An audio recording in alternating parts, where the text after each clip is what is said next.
dolek duwe haromai angel halal mana niku enten nggih. Enten malih sing mengatakan nek jujur kapan soge niku nggih enten kalimat ngoten niku. Jadi banyak istilah-istilah itu yang justru melemahkan. Sehingga kaitannya dengan hal ini kita diingatkan bahwa dalam hal pekerjaan kita, profesi kita tidak boleh lalai dalam arti kita perhatikan bahwa rezeki yang kita miliki, yang kita peroleh itu harus jelas kehalalannya. Bismillahirrahmanirrahim. Assalamualaikum warahmatullahi wabarakatuh. Yes, daftar hadir. A'udzubillahi minasyaitonirrajim. Bismillahirrahmanirrahim.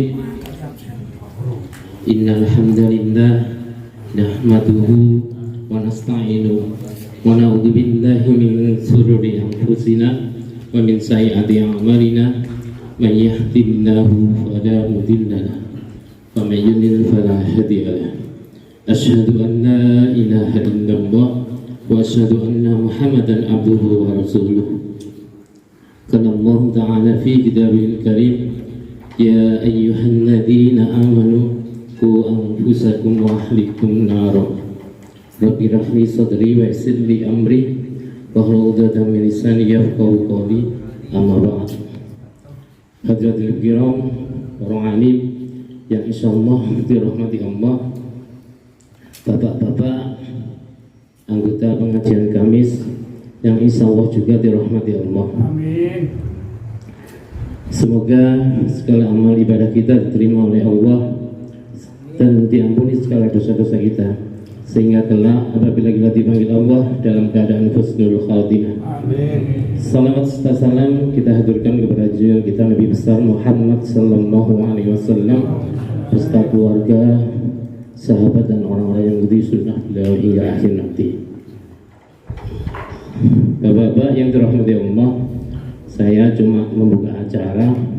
Alhamdulillah di malam hari ini kita bertemu berwajah di rumahnya Ustadz Khairul Anam.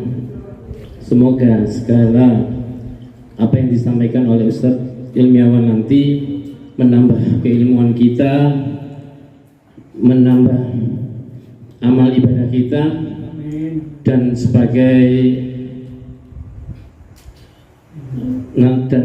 nantinya untuk membersihkan dan sebagai ibrah untuk kita setiap hari dalam melakukan muamalah. Semoga Allah mendengar segala amal ibadah kita. Amin amin ya rabbal alamin. Kepada Ustadz ilmiawan kami persilakan. Dan sebelum acara kita mulai, kita buka dengan bacaan basmalah. Bismillahirrahmanirrahim.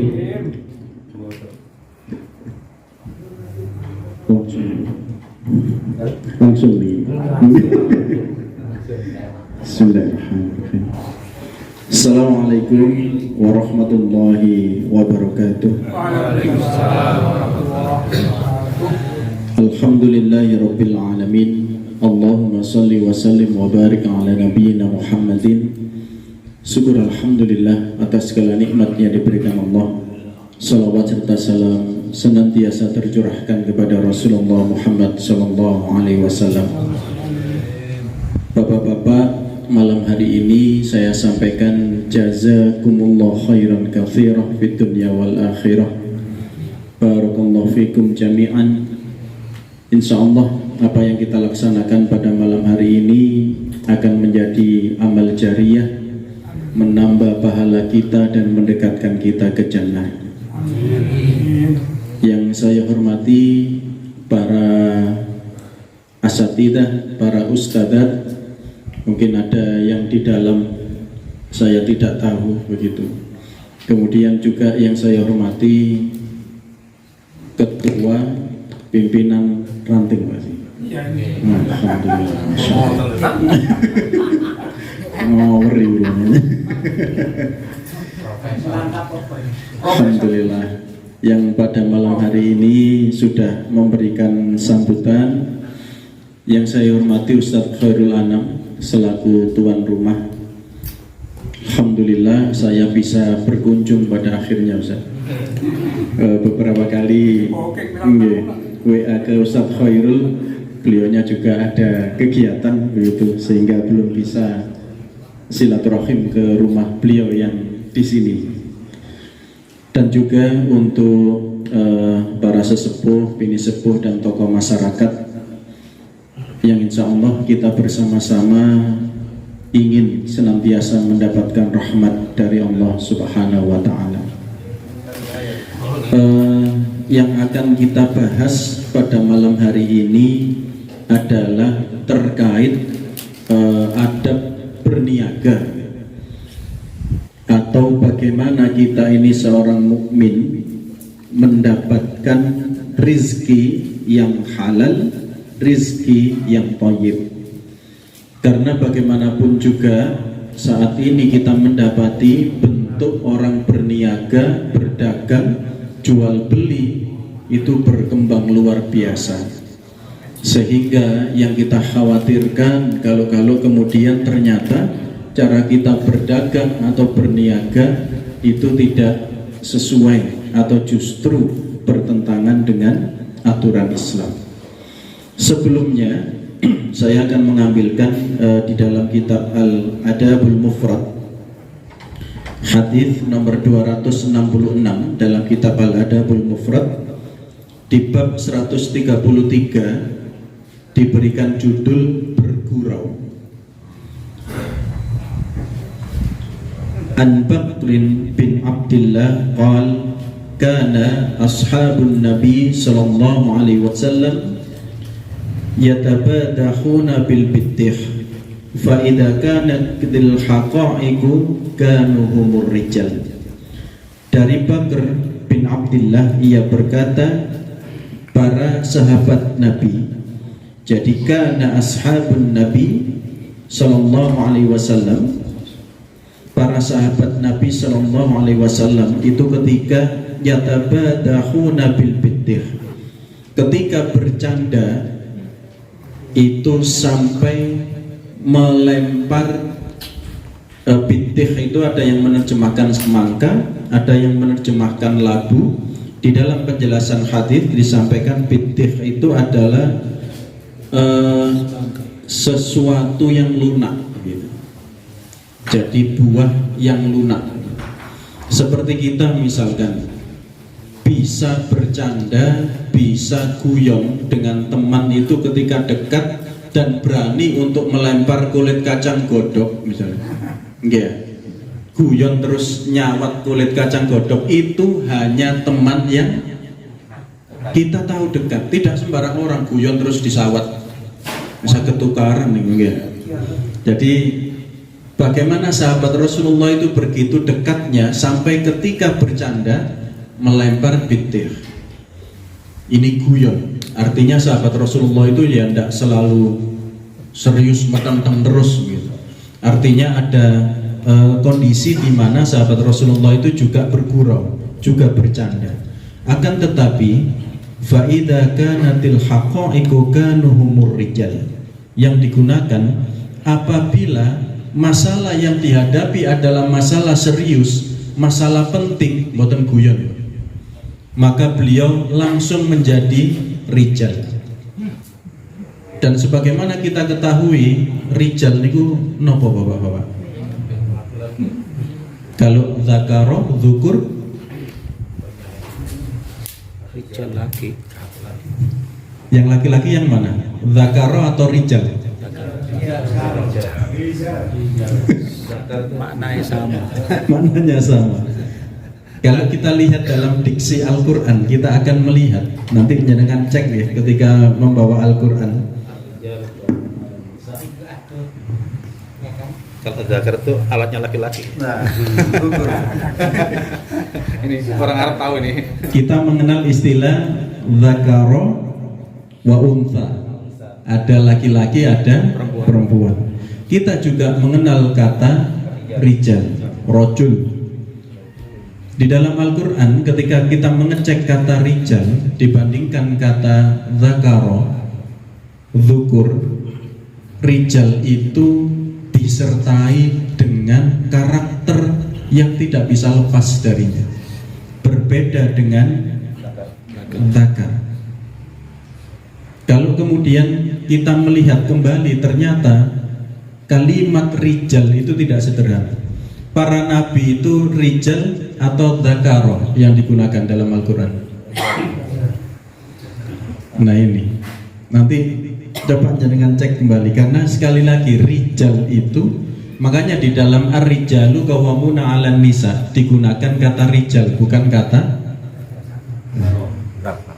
karena ternyata rijal itu sekali lagi di Al-Quran ketika muncul kata rijal tidak dibiarkan sendirian, selalu diberikan karakter bagaimana seharusnya menjadi seorang rijal.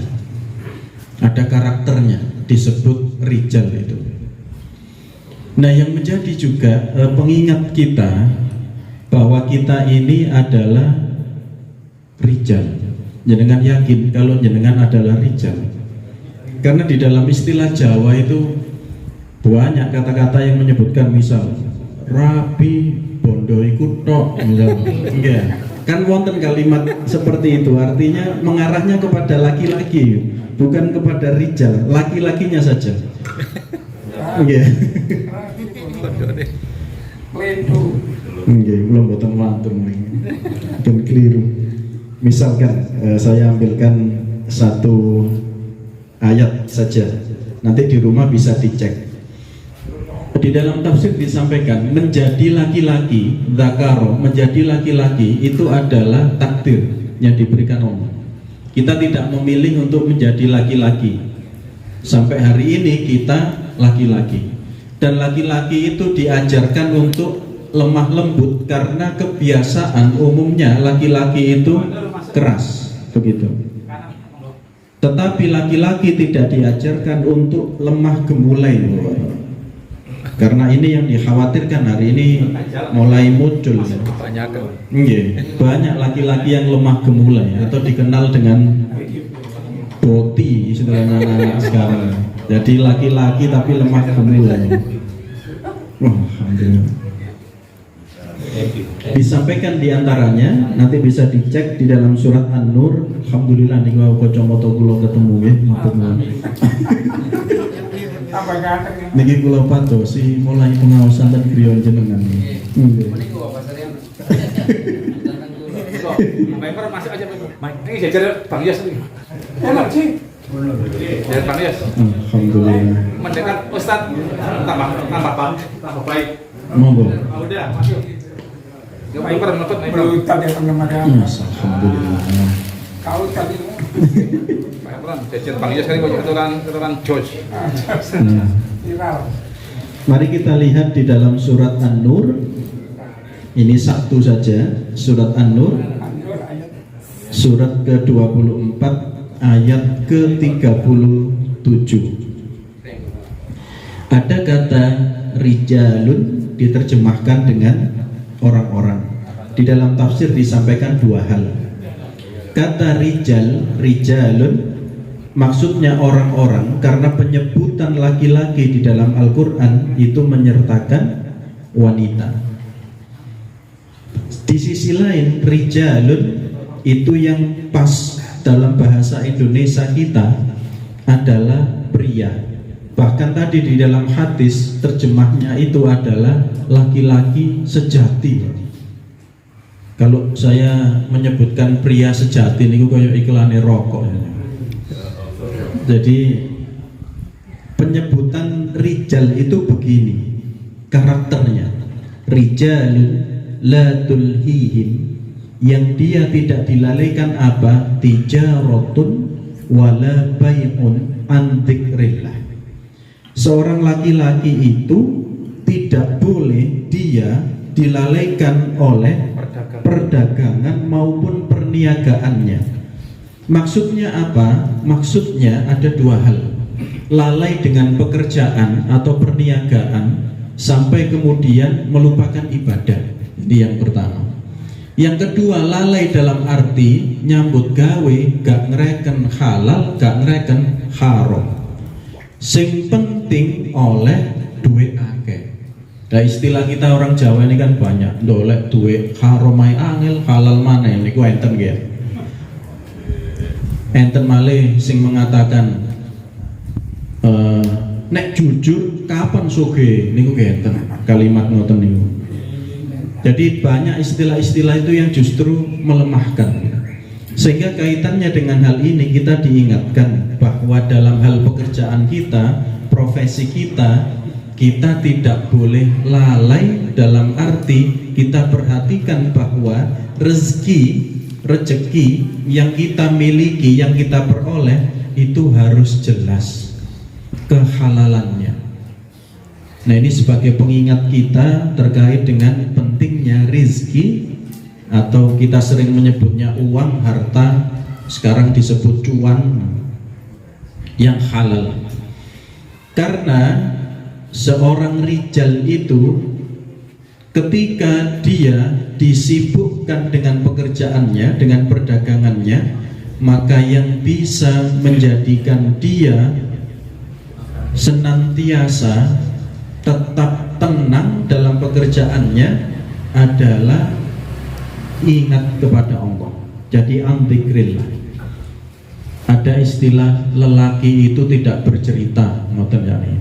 Karena lelaki itu cenderung ketika ada persoalan terkait dengan pekerjaannya niku diempet dhewe, mboten cerita-cerita. Nggih, cenderung begitu. Nggih, macam-macam. Tadi saya sampaikan enten tiang niku nek enten masalah meneng kali nyedot rokok. Ya. Ada juga yang ketika kemudian mencari inspirasi diam dengan ngopi. Ya. Nek katanya kalau sudah merokok minum kopi itu dapat inspirasi kan. Namun rijal itu ketika ingin mendapatkan solusi dari persoalan hidupnya, maka dia senantiasa zikrullah, ingat kepada Allah Subhanahu wa ta'ala. Dan juga wa iqamis shalah, menegakkan salat, wa itaiz zakah. Guru saya dulu ketika ngaji terkait dengan zakat selalu menyampaikan, orang yang menunaikan zakat itu yang kaya atau yang fakir? Sinten Bapak-bapak? Orang fakir niku wajib zakat mboten? Mboten. Sehingga guru saya dulu menyampaikan jadi rijal itu diantara bentuk karakternya adalah cerdas dalam mencari maisha, mencari rizki. Itu diantara karakter rijal, cerdas untuk memenuhi kebutuhan atau nafkah keluarga. Ini karakter rijal. Dan diantaranya juga ya khafuna, dia ini takut kepada Allah. Ya khafuna yauman tataqallabu fihi qulubu wal absar. Senantiasa takut kepada Allah, memiliki rasa takut ketika nanti ada hari di mana manusia akan ditanya terkait dengan untuk apa kenikmatan tubuh ini diberikan oleh Allah Subhanahu wa ta'ala. Oleh karena itu di dalam pendidikan Islam kita ini senantiasa diajarkan bahwa mata itu digunakan untuk melihat yang baik-baik. Kalau melihat saja itu pelajaran biologi. Tapi kalau terkait dengan pendidikan Islam, fungsi dari mata itu melihat yang baik-baik, fungsi telinga mendengar yang baik-baik. Oleh karena itu lisan kita, mulut kita juga digunakan untuk berbicara yang baik-baik. Itu tujuan pendidikan Islam. Kalau biologi mungkin hanya sekedar melihat apa sing ditelok sembarang, pokoknya FYP, semerap FYP Bapak-bapak. Yang penting viral itu dilihat. Nah, hari ini terkait dengan kita mencari rizki, memenuhi kebutuhan nafkah kita diingatkan terkait dengan adab berniaga. Nanti juga bisa dilihat di dalam himpunan putusan tarjih Muhammadiyah, buku yang ketiga. Bukunya lebih tebal dan lebih kompleks terkait dengan pembahasannya. Warna biru, betul, warna biru bukunya. Nah, yang pertama kita diingatkan salah satu hadis di dalam riwayat Muslim dari Abu Hurairah ketika Rasulullah Muhammad SAW beliau menyampaikan terkait dengan seseorang yang berdoa kepada Allah, ya ayyuhalladzina amanu kulu min thayyibati ma razaqnakum, ada thumma dzakara rajula yutilus safar, ada seorang laki-laki yang dia ini melakukan safar, perjalanan. Ketika lelaki ini berdoa kepada Allah, ya Rabbi, ya Rabbi, wa mat'amuhu haram, tetapi makanannya haram, wa mashrabuhu haram, tetapi minumannya haram, wa malbasuhu haram, lalu pakaiannya juga haram, wa hudiya bil haram, dia juga memberikan makanan yang haram, wa anna yustajabu lidzalik, lalu bagaimana Allah Subhanahu wa ta'ala akan mengabulkan, memperkenankan doanya. Hal ini juga mengingatkan kita terkait dengan kehati-hatian mengenai rizki, mengenai harta yang kita gunakan untuk menafkahi keluarga kita. Karenanya di dalam beberapa poin yang akan saya sampaikan adalah etika berdagang itu diantaranya antarodi, sama-sama ridho, ada kejujuran di dalamnya, tidak boleh gharar, tidak boleh ada penipuan.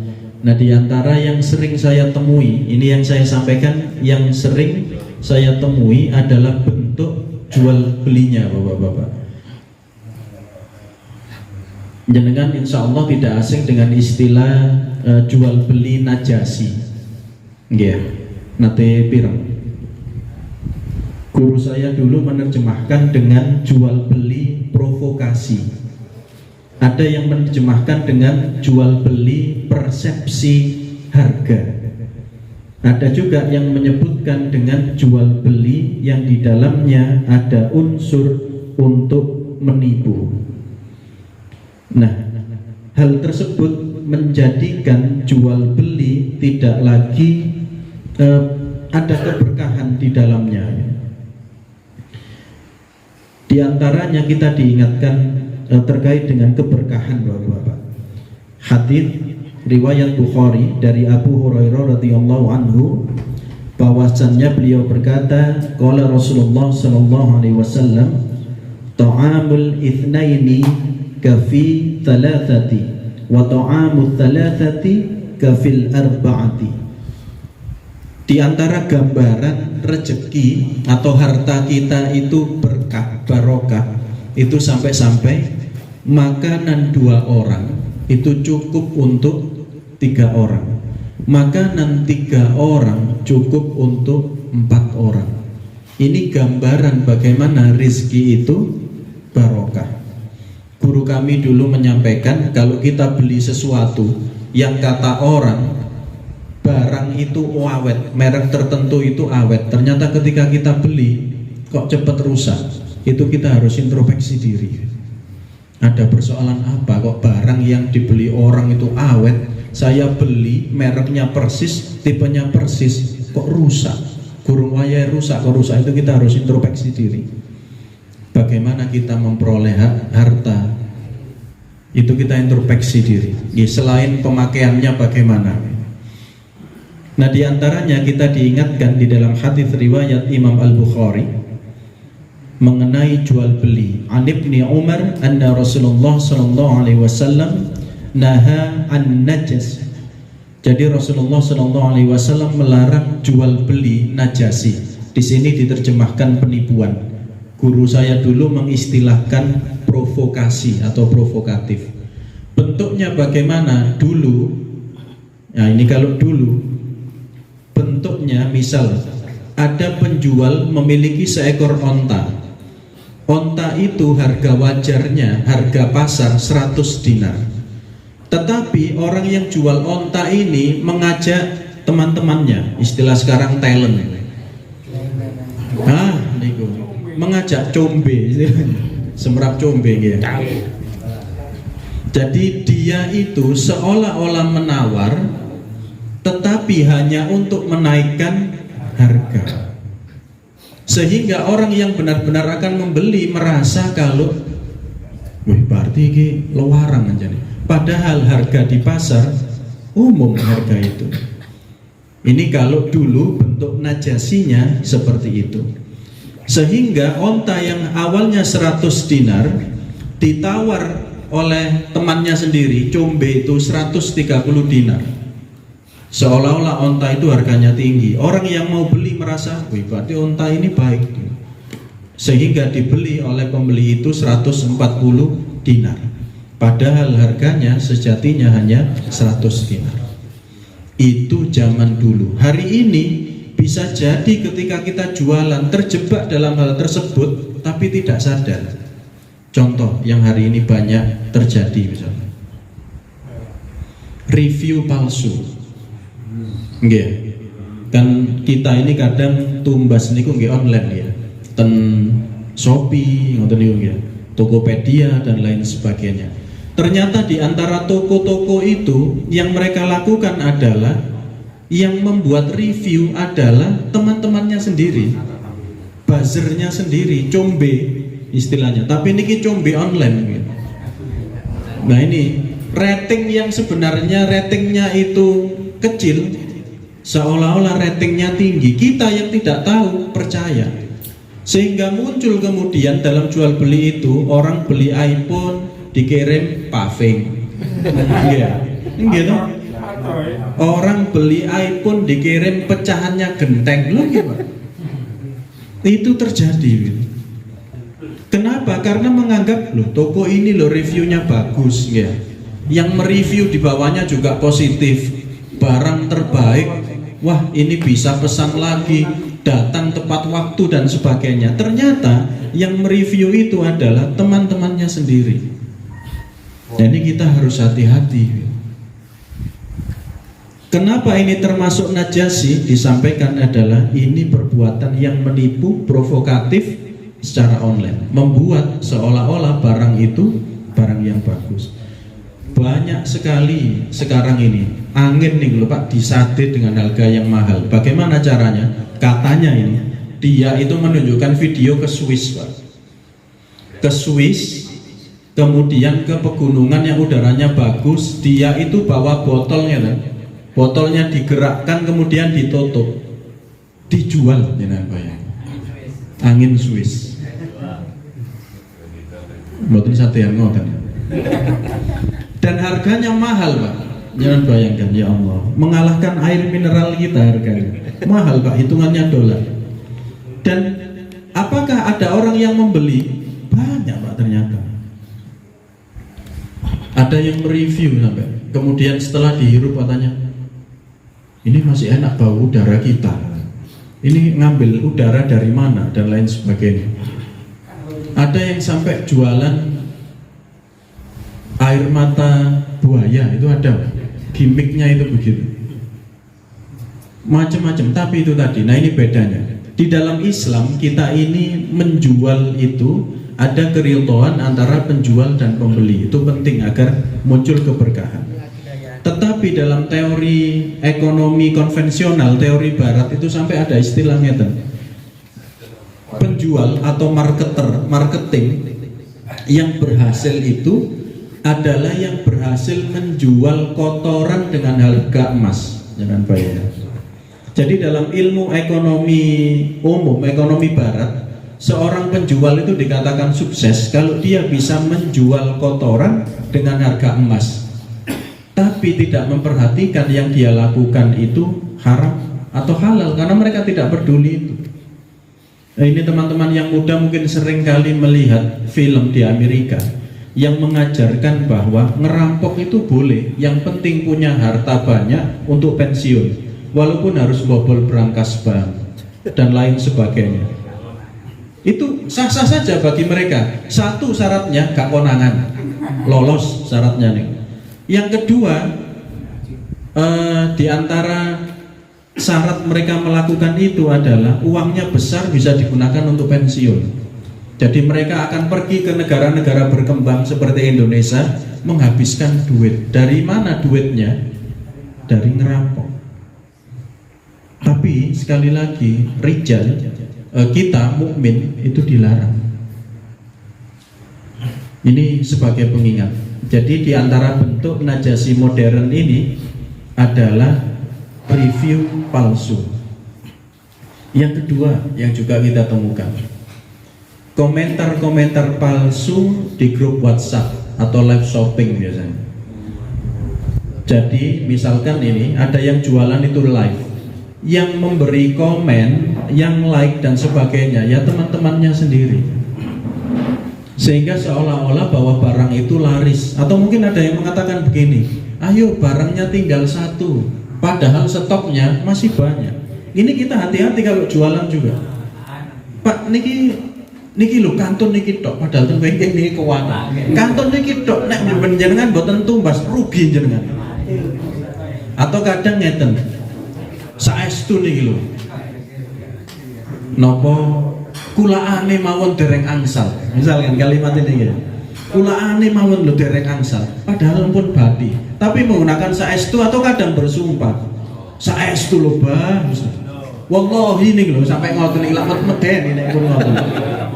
Ini kan kadang niku ini Rasulullah itu pernah menyampaikan begini kepada para sahabat, ala unabbiukum bi akbaril kabair.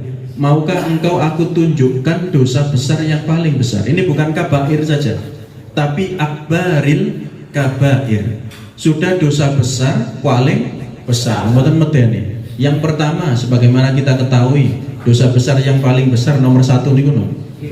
Syirik. Al-isyraku billah, syirik kepada Allah. Yang paling dekat dengan kesyirikan napa? Ketiga ya. Yang kedua, leres, uququl walidain. Jadi ini hati-hati juga. Durhakanya anak ke orang tua itu sangat dekat dengan kesyirikan. Dekat sekali. Dan ini mengkhawatirkan sebenarnya kalau melihat hari ini, mengkhawatirkan sejatinya. Syirik, anak yang durhaka kepada orang tua. Kita diingatkan, wa qadha rabbuka alla ta'budu illa iya wa bil walidayni ihsan. Setelah berbicara tentang diwajibkan untuk berbakti kepada Allah, setelah itu adalah berbakti kepada orang tua. Rasulullah menyampaikan dua hal itu berharga sekali. Jadi yang pertama, akbaril kabair, dosa besar yang paling besar itu adalah syirik. Yang kedua, uququl walidain, durhaka kepada orang tua. Yang ketiga ini, wajalasa wa kana muttaqian. Rasulullah awalnya duduk itu bersandar, artinya biasa, rileks gitu. Lalu kemudian Rasulullah serius ini tiba-tiba, duduknya tegak, wajahnya juga menunjukkan wajah serius, dan mengulang-ulang kalimat ini, ala wa qaulu zur wa qaulu zur wa qaulu zur, terus diulang-ulang sampai sahabat ini khawatir Rasulullah pingsan. Nah yang ketiga ini qaulu zur, ulama menyampaikan apakah dosa yang ketiga ini maksudnya lebih dahsyat? Tidak. Akan tetapi dosa besar yang paling besar yang ketiga itu cenderung manusia luput, keperucut. Qaulu zur itu apa? Qaulu zur itu perkataan yang jauh dari kebenaran. Contoh tadi disampaikan, saksi palsu itu qaulu zur. Berbohong, ghibah, membicarakan keburukan orang lain itu qaulu zur. Nah ini cenderung manusia itu terkait dengan syirik sangat hati-hati, uququl walidain bisa sangat hati-hati, Tapi kalau urusan lisan kadang lolos gitu. Sehingga kaitannya dengan berdagang itu karena yang difikirkan ingin mendapatkan keuntungan, apa yang dia lakukan itu tadi keperucut. Saestu bisnis sumpah nih biasanya, sumpah gak ilok itu, mati konten bareng gak ilok. Kadang saya temukan ini diantaranya perumahan ini biasanya ngoten. Yang ini sudah laku Pak, yang ini sudah laku, ternyata dereng. Itu hanya teknik supaya seolah-olah bahwa sudah penuh, sehingga pembeli itu merasa loh, ini nek gak ndang tuku, gak umat. Nah itu hati-hati juga kita ternyata. Nah ini kaitannya dengan jual beli online atau mungkin offline kita, jual beli motor misalkan. Jual beli mobil kadang niku kan kalimat-kalimat yang mengunggulkan agar produknya itu dibeli kan enten mawon. Kadang niku ngeten niku. Nek kulaan barangnya duwe-elekno. Wah, beset kabeh dan lain sebagainya ya. Tapi nek wayane ngedol, masyaallah. Dilem-lem mulus. Lah niki besetnya niki mboten jeru. Kemarin itu ada review Pajero mantan kecelakaan. Pajero 150 juta hanya beset-beset bekas pemakaian, padahal Pajero ini rusak total. Lah itu diantara kehati-hatian kita.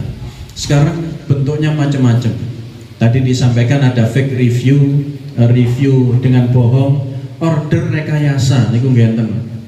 Jadi seolah-olah sudah terjual sekian padahal yang beli adalah teman-temannya sendiri.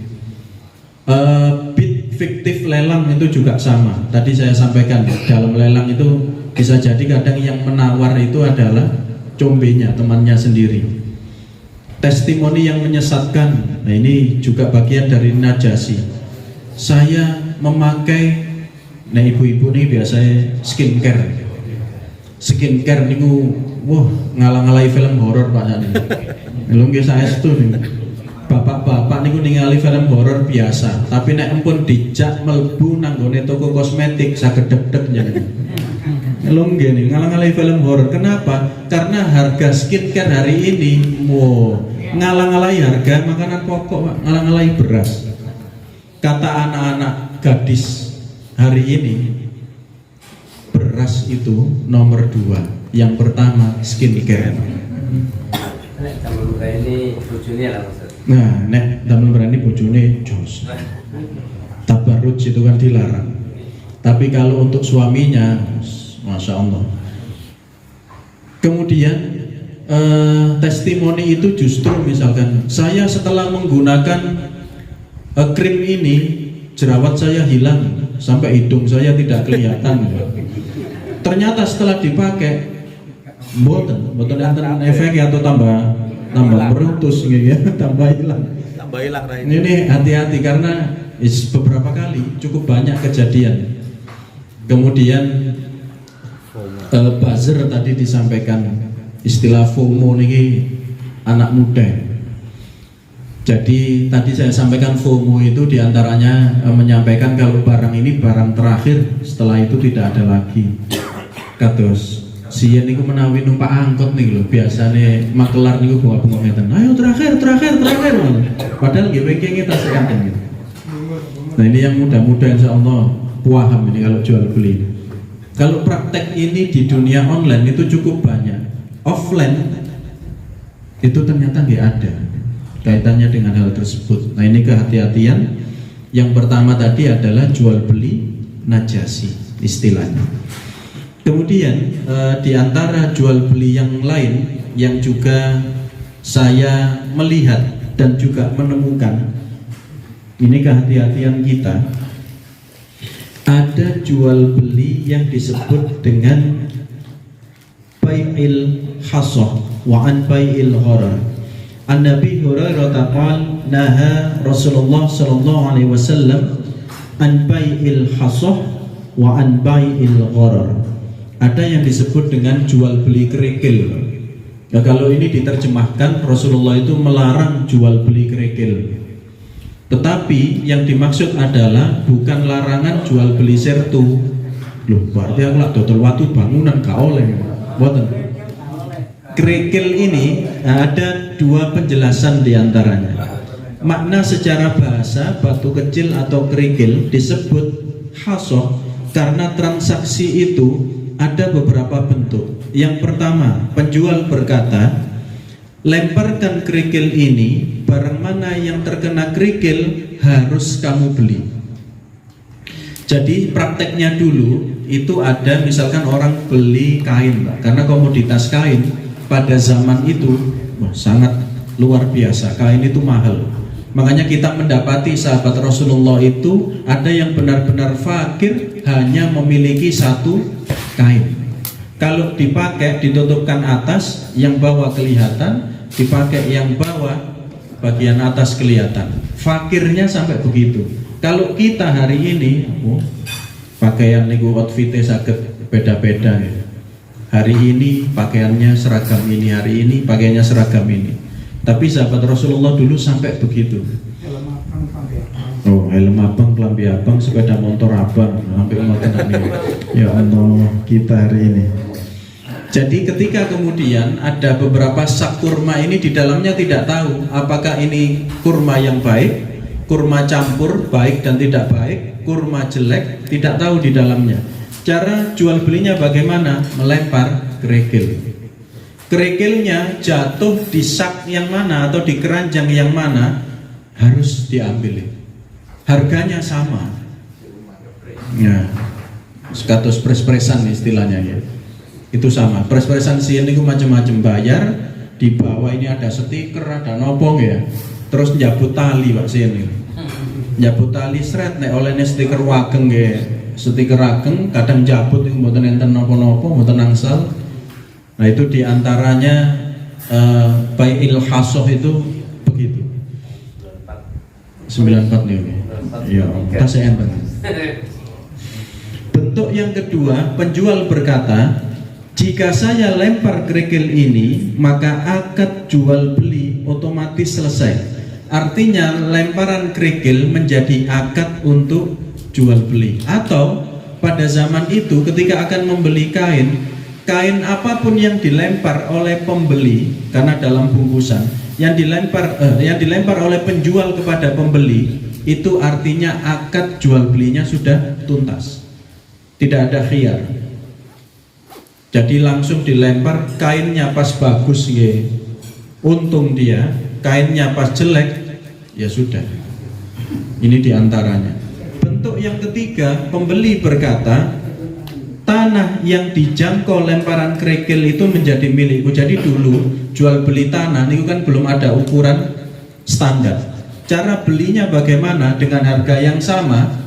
Siapa yang tenaganya besar, lemparan kerikilnya jauh, maka mendapatkan tanah yang luas.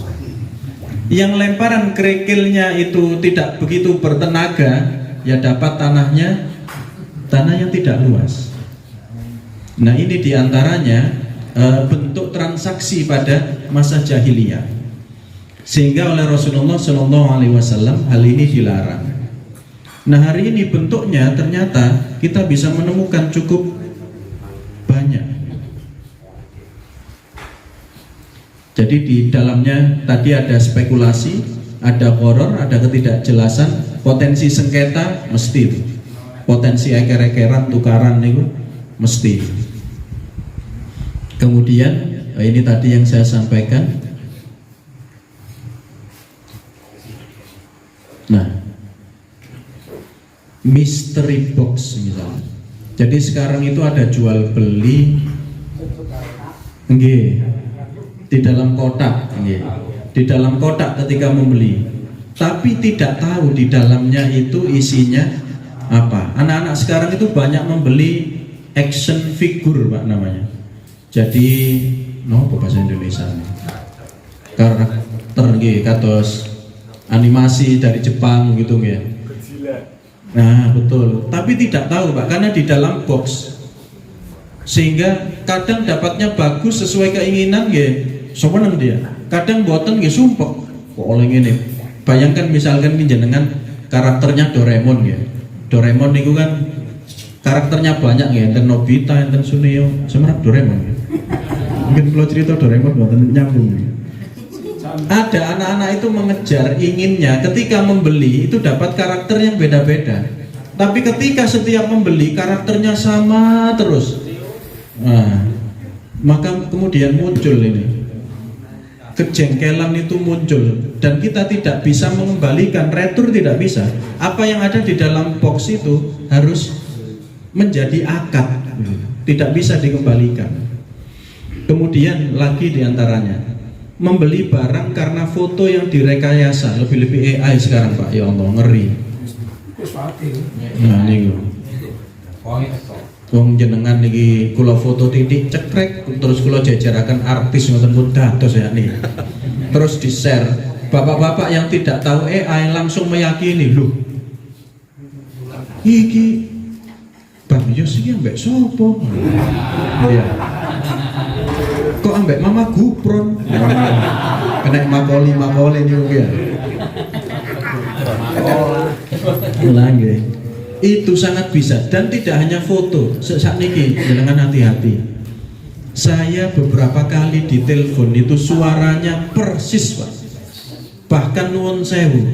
Tidak hanya ditelepon, di video call, jangan bayangkan.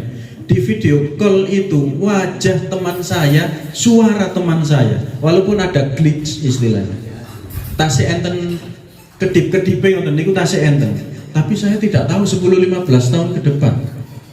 Kalau AI sudah benar-benar belajarnya ini cuanggih, persis, bisa jadi tidak kenal kita. Saya lihat, wih gila ini, penipu ini. Jadi awalnya tanya-tanya, tapi yang saya tahu diantaranya ini direkam penipunya tahu. Diantaranya adalah cara manggil ke saya itu bukan cara teman saya manggil saya, itu yang saya curiga. Misal biasanya manggil Pak, kok manggil Mas, itu sudah harus dicurigai. Walaupun suaranya persis, wajahnya wajah teman saya, ternyata bukan. Awalnya itu tanya, kemudian saya tanya balik, loh sampe dinas nang di saiki? Jawabannya ngaco sudah. Wah ngarang ini. Saiki dadi camat kok cari ini kerja ngene, berarti kan bejuk bukan? Tapi Pak, bagi orang yang tidak paham, lebih-lebih orang yang cepat panik, bisa ketipu nih. Pak, aku kecelakaan nang kene, langsung panik itu. Transfer. Begitu. Nah ini diantara kehati-hatian. Nah sekarang ini membeli barang dengan foto direkayasa sangat bagus, sementara spesifikasi disembunyikan dan pembeli dipaksa cepat menekan tombol tanpa informasi yang memadai. Istilah sekarang blind flash sale. Jadi cepet-cepetan. Tapi kita tidak tahu barang itu seperti apa. Nah yang ketiga, banyak teman-teman itu yang thrifting Pak. Ya, ini juga perhatian. Semerap thrifting ya. Jual beli pakaian bekas ini gitu Pak. Ternyata itu menawi kulaan itu karungan, kilonan, bahkan kontaineran, dan tidak tahu isinya apa.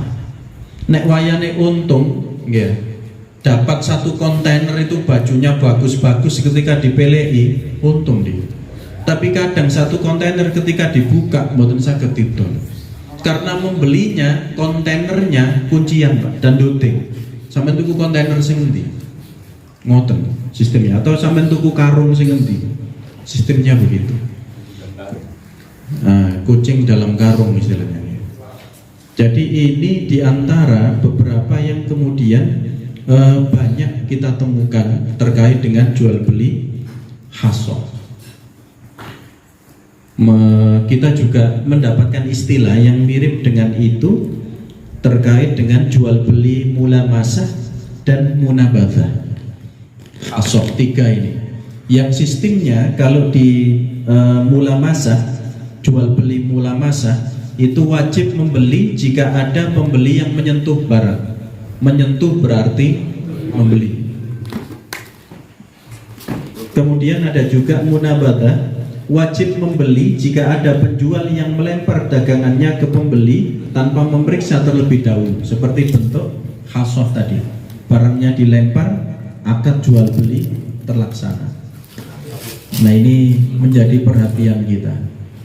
Selain itu, bapak-bapak, juga menjadi perhatian kita, istilah anak-anak kita hari ini lebih sulit mencari pekerjaan daripada mencari cuan, kata anak-anak. Jadi lebih sulit melamar kerja untuk mendapatkan pekerjaan daripada mencari duit, kata anak-anak. Dan itu betul, dibuktikan oleh anak-anak. Ketika dulu sedang rame Bitcoin, Pak, cryptocurrency istilahnya. Wah, anak-anak itu sudah main di situ, Pak. Saya justru diberitahu itu anak-anak, Pak, harga Bitcoin sekarang sekian, harga Bitcoin sekarang sekian, wah Bitcoin jatuh dan lain sebagainya. Itu anak-anak. Nah, ini alhamdulillah Muhammadiyah juga sudah memunculkan fatwa terkait dengan cryptocurrency. Pembahasan itu juga penting karena anak-anak kita merasa, wah, ini kesempatan untuk mendapatkan cuan. Nah, konten-konten hari ini terkait dengan monetasi untuk menghasilkan uang dari ide-ide konten. Dulu mboten-mboten, Pak, pekerjaan anak-anak kita misalkan tanya, cita-citamu apa, Nak? Influencer, itu kan mboten enten. Sekarang itu ada. Sampeyan cita-citane apa? Jadi YouTuber, konten kreator. Bahkan ada konten kreator itu yang rela meninggalkan pekerjaannya, rumahnya dijual untuk keliling Indonesia, mereview wilayah-wilayah Indonesia, naik mobil keliling ke pulau-pulau di Indonesia untuk menjadi konten kreator YouTube itu. Jadi pekerjaan dulu dan sekarang jauh berbeda. Pekerjaan dulu mungkin cenderung mencari yang finansialnya stabil dan sebagainya. Anak-anak kita sekarang tidak lagi berpikir begitu. Kemudian ada juga filter yang pertama, pengingat, membuat konten prank atau dusta. Jadi kadang itu dianggap hal yang wajar, padahal pranknya itu berlebihan, membuat seseorang itu celaka, membuat temannya itu cedera. Jangan ingat kasus prank, temannya mau duduk, kursinya ditarik, yang mengakibatkan beberapa anak sampai lumpuh bahkan meninggal dunia. Atau prank bentuk lain, ulang tahun dicemplung noten kali, dicemplung noten kolam, ternyata temannya itu tidak bisa berenang. Jangan bayangkan kenapa melakukan itu dengan dalil prank. Sampai Ramadan kemarin itu sempat viral, yang prank itu bapak-bapak, bukan anak-anak nih. Jadi di masjid sholat taraweh ada bapak-bapak nih belum betul watang dowo. Bapak-bapak nih ndamel konten. Imam itu waktu ngimami didodol-dodol saking wengkeng kali watang terus melayu, Pak. Ini bapak-bapak untuk apa? Supaya kontennya viral, bisa mendapatkan cuan, mendapatkan duit, rela untuk melakukan hal yang lalai tadi, melanggar aturan Allah. Kemudian ada, nah ini ya Allah, saya pernah menerima curhatan orang tua diantaranya. Jadi putrinya ini di sekolah aman, putrinya di rumah juga aman. Bahkan orang tuanya mengatakan mboten nate medal yoga kula iki. Mantuk sekolah ngiten griya, paling nggih mlebeten kamar HP-an. Apa yang terjadi? Putrinya ini FYP, viral. Viralnya viral apa? Viralnya pargoy, semerap pargoy. Jadi goyang-goyang menggunakan pakaian minim. Yang nonton banyak, Pak. Dan itu hari ini diantaranya cara tercepat untuk monetasi. Yang nonton banyak. Orang tuanya kaget. Lawung arek iki gak tahu ketok lapo-lapo, ternyata di kamar itu dia membuat konten live dengan pakaian yang minim. Kebayangkan hari ini. Kemudian yang ketiga, mengingatkan kita terkait dengan guyonan tapi merendahkan orang lain. Nah, ini diantaranya yang banyak dikritisi, bahkan para ustadz itu mengkritisi terkait dengan stand up comedy yang menggunakan agama untuk bahan guyon. Nah, ini dikritisi juga. Jadi agama itu dijadikan bahan olok-olok, dijadikan bahan guyonan supaya lucu.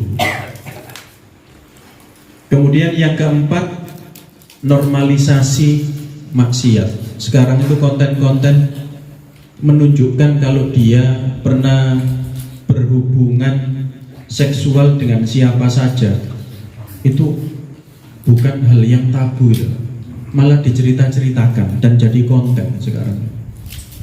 Naudzubillah. Dan hari ini kita ini kok, saya pribadi merasa kok lemah sekali. Non sewu, ini saya karena rumah saya di Kedundung itu kan jenengan boten asing. Di Kedundung niku wonten napa? Nah, niku apal jenenge tok lho ya. Ya, alhamdulillah. Ya. Saya ketika sebelum subuh kan kadang ngisi kajian di masjid. Ketika saya berangkat untuk ke masjid, karyawan di situ kan waktunya pulang. Nah, itu yang kula tuntukno jame mampir. Kuat. Lah, Sanggung. kadang saya berangkat itu dengan istri sampai helm saya dipegangi. Gak usah noleh, gak usah noleh. Gak noleh, wong nyabrang iki. Dulu eranya Pak Yai ketika beliau jadi wali kota. Awalnya nih Pak, dulu bapak-bapak awalnya yang demo. Ketika bapak-bapak demo muncul persoalan. Akhirnya yang demo ibu-ibu. Demonya apa? Di antaranya adalah jangan sampai pegawai yang di dalam itu keluar beli makanannya di luar. Karena ketika karyawannya itu beli makanan di luar, bapak-bapak sekitar situ boten melebet-melebet ngeriyo. Ibu-ibu komplain akhirnya. Iya. Ketika ibu-ibu yang komplain, muncul kesepakatan bahwa pegawainya di dalam, datang langsung masuk ke dalam. Sampai seperti itu. Tapi di sisi yang lain, kita ini kok lemah sekali begitu. Waktu eranya Pak Yai itu, ketika warga menyampaikan aspirasi, Pak Yai wali kota waktu itu menyampaikan kalau sudah tidak akan diperpanjang izinnya. Namun ternyata ada kasus dan beliaunya meninggal dunia. Ya, dan di Mojokerto Pak Nuwun Sewu, pusat-pusat kajian itu banyak, tapi pusat-pusat kos-kosan gitu banyak, pusat-pusat kafe gitu banyak. Mojokerto ini, saya itu ini kan PR kita, PR keumatan kita juga. Dengan cara bagaimana? Karena kita juga tidak berharap Pak, Mojokerto yang kita tempati ini kemudian menjadi lingkungan yang tidak aman untuk anak-anak kita. Misal kita ini beberapa kali viral itu Mojokerto, bukan hal yang positif Pak. Di antaranya kasus bunuh diri ya. Salah satu tempat yang sangat viral dan beberapa kali dijadikan bunuh diri di Mojokerto niku Rolak. Rolak Songo ya. Beberapa kali. Terus sempat Cangar ya. Lupa viralnya lupa, viral bunuh diri. Kemudian kasus di Jalan Punala misalkan, ada ibu-ibu bertengkar sampai urusan ke polisi. Kemarin kita viral lagi Pak, urusan apa? Mantu membunuh melukai mertua gitu, membunuh istrinya. Itu ketika saya kegiatan dengan teman-teman di Bojonegoro dan di Probolinggo. Ya Ustadz dari mana? Mojokerto. Oh, yang viral itu ya?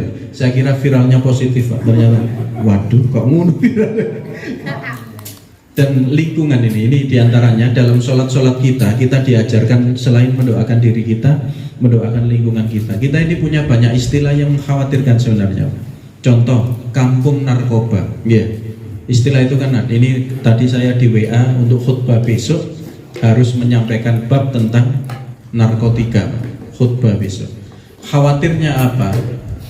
kalau sudah muncul kampung narkoba jenengan boten was-was. Lho tonggo, sampean omahe endi? Omahku nang kene misalkan. Oh, pun Tidak. wah ini langsung kalimatnya kampung narkoba ya. Wah ini boten wedi kalau kemudian seperti itu. Bahkan kita ini punya selain kampung narkoba itu ada istilah kampung prostitusi.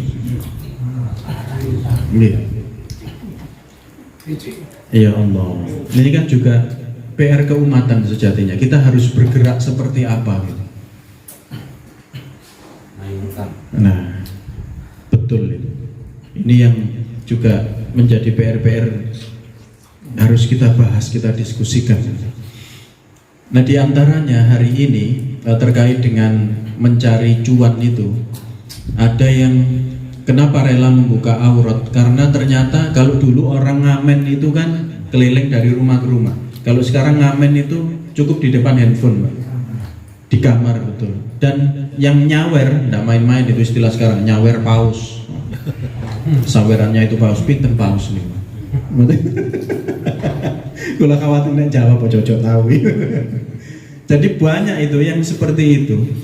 Kalau misalkan konten dia ini adalah konten yang tidak melanggar aturan syariat, aturan agama, tidak ada persoalan. Tapi memang seringkali hal-hal seperti itu yang cepat mendapatkan duit adalah yang membuka aurat, Pak, di negara kita ini. Kadang itu kita Google saja, misalkan googling, kita mencari sesuatu yang benar, bisa jadi muncul iklan itu gambar yang tidak benar. Nah ini seperti apa kita melindungi generasi, melindungi anak-anak kita itu seperti apa? Ada banyak hal yang di sekolah itu, karena saya berkecimpung dengan anak-anak usia SMK. Ya Allah, pertanyaan anak-anak dan lain sebagainya itu ngeri hari ini. Kalau dulu niku nakal niku gelut ngoten, bolos ngoten ya nakal. Uang sekolah dihabiskan untuk apa? Sekarang ini ketika ada siswi, Pak, saya panggil karena belum bayar atau belum melunasi sesuatu gitu. Uangnya untuk apa, nak? Tumbas skincare, Pak, perawatan kulit. Ngoten, zaman biyen mboten enten. Tapi kulit anaknya ya memang bagus. Wong laler nemplek niku lugur. Kepreset saking mulusé kulit sak niki. Macam-macam. Nggih. Alhamdulillah pun cekat.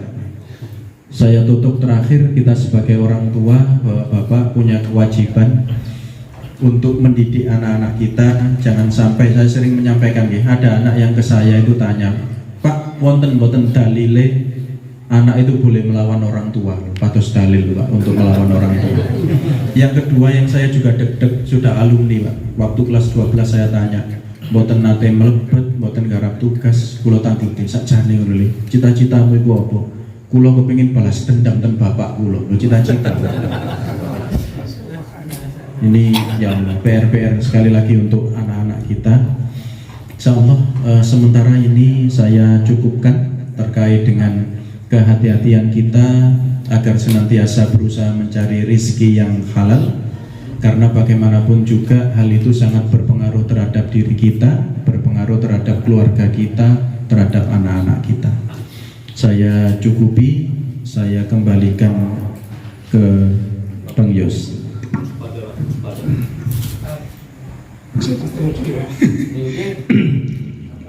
Alhamdulillahirrahmanirrahim.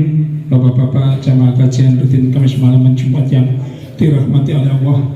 Alhamdulillah, apa yang beliau sampaikan, ketua, nasihat dan peringatan, mudah-mudahan bisa menginspirasi kita renungkan, kita pahamkan, dan bisa menjadi bekal ilmu untuk mendidik anak-anak kita, lingkungan kita.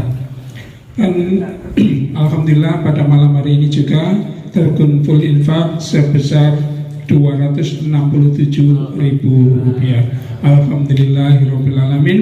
Pengumuman yang kedua, insya Allah kajian Kamis depan di rumah Abah Sutomo Suratinawan Gang Tengah nomor 27, depannya rumahnya Pak Emru Suhata Ibyo ya, yang lagi nyoteng ini beliau insya Allah kemis di rumah beliau Bapak Abah Sutomo Suratinawan Gang Tengah nomor 27, depannya rumahnya Pak Emru Suhata. Mudah-mudahan diberi kesehatan, kekuatan agar tetap istiqomah untuk meramaikan kajian kita pada malam atau kajian rutin Kamis malam Jumat.